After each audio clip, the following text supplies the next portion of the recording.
Picture this: a family, not your average one, but one that's been splashed across headlines for all the wrong reasons. This isn't the story of loving parents and happy children, but rather of El Chapo's clan, a family infamous for their ties to narcotics. Today, I take you through a riveting tale, the case of El Chapo's family. It's a story that spiraled into chaos, transforming Sinaloa into a battleground. But how did it come to this? Let's dive into the life of Ovidio Guzman Lopez. Born in 1990, Ovidio grew up in the shadows of his father's sprawling cartel empire. His parents, keen on giving him a proper education, sent him to CISA School, a prestigious institution grounded in the teachings of the Legionaries of Christ. They aimed to mold him into a respectable figure in society. However, in 1993, El Chapo was sentenced to 20 years for drug trafficking and bribes. This flipped Ovidio's world upside down. He became the kid at school with a notorious father, shunned and excluded from events, even a class trip to Disney World. Imagine the isolation, the whispers in the hallways. Despite this, Ovidio's childhood remained shrouded in mystery, his yearbook photo vanishing after sixth grade. What we do know is that at 18, he joined his father's cartel. He wasn't just a member. He rapidly ascended the ranks, contributing significantly to their narcotics operations. The plot thickens when, in 2012, Ovidio and his brother Ivan were blacklisted by the U.S. Treasury Department. Their assets frozen, they became pariahs in the legal business world. But the walls truly began to close in when their father, after years on the run, was captured in 2014. Yet, El Chapo's grip on the cartel didn't wane. He orchestrated a daring prison escape in 2015. But by then, Ovidio, his brother Alfredo, and their associates had taken the reins. Under their watch, the cartel's operations expanded, delving deeper into trafficking. With El Chapo arrested yet again in 2016, the reins of power were firmly in Lopez's hands, despite his own brush with the law over money laundering charges. While El Chapo faced the music in a U.S. court, unable to dodge a 17-count charge despite his deep pockets and top lawyers, Lopez and his brothers were busy back in Mexico, steering the cartel to new heights. They weren't just dealing in cocaine and cannabis anymore. They had set their sights on something bigger: methamphetamine. By acquiring ephedrine from Argentina, they started a meth production spree, setting up over 10 illegal labs in Sinaloa. This new venture was a goldmine, funneling millions into their coffers, expanding their reach to Mexico, the United States, and Canada. But as the cartel flourished, the US government was closing in. In 2019, they charged Ovidio Guzman Lopez with conspiracy to distribute meth, cocaine, and cannabis. Despite his father's life sentence, it seemed Lopez was ready to continue the legacy, turning Sinaloa into a battleground of the drug trade. On April 2nd, 2019, a federal grand jury in Washington, D.C. indicted Ovidio and his brother Ivan for conspiracy to distribute large quantities of narcotics. The plan was to extradite them from Mexico to the U.S. to face these charges, but finding them was like searching for a needle in a haystack. The U.S. and Mexican governments threw significant resources into the hunt.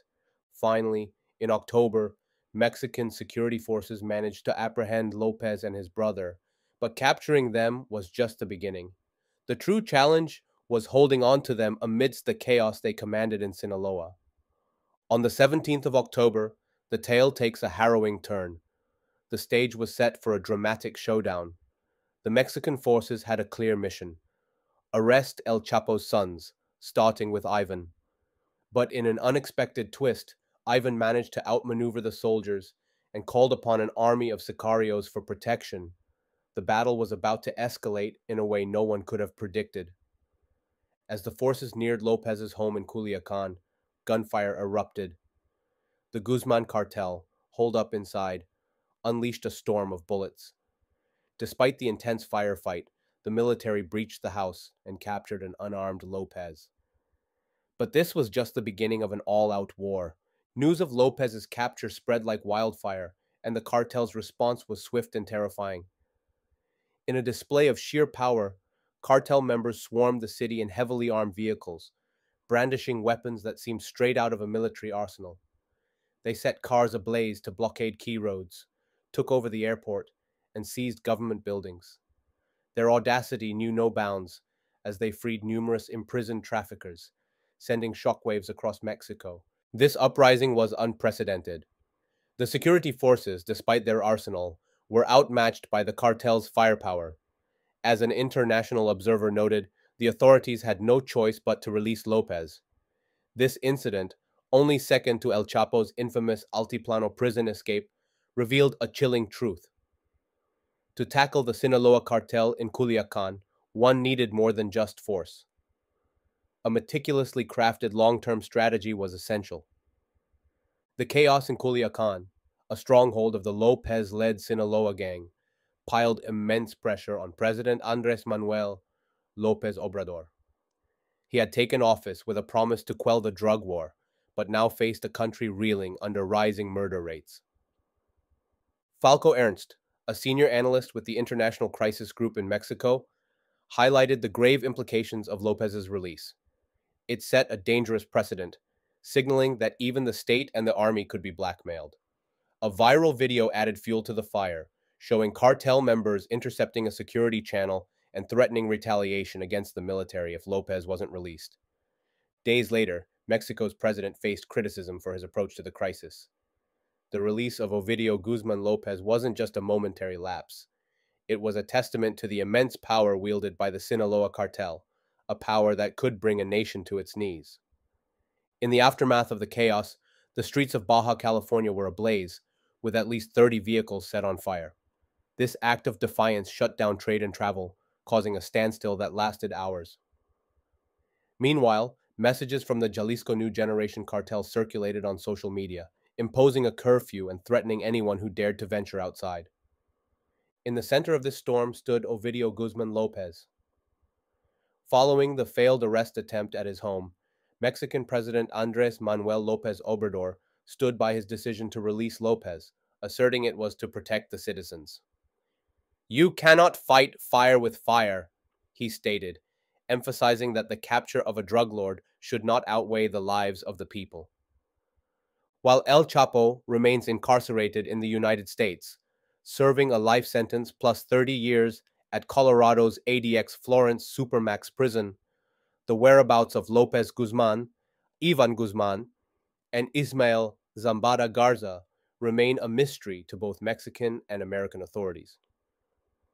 The U.S. government has even put up a $5 million reward for information leading to their arrests. Despite his elusive nature, Lopez's reputation for ruthlessness has only grown. He continues to oversee the Sinaloa cartel's meth operations, moving millions in meth each month and allegedly ordering hits on rivals and suspected informants. In a display of both power and populism, just before Christmas 2021, he hosted a massive outdoor event in Culiacan. There, he raffled off cars, distributed bicycles and household appliances, and handed out toys to children, all bearing his father's initials. That concludes today's story. If you found it enjoyable, please consider subscribing and giving it a thumbs up.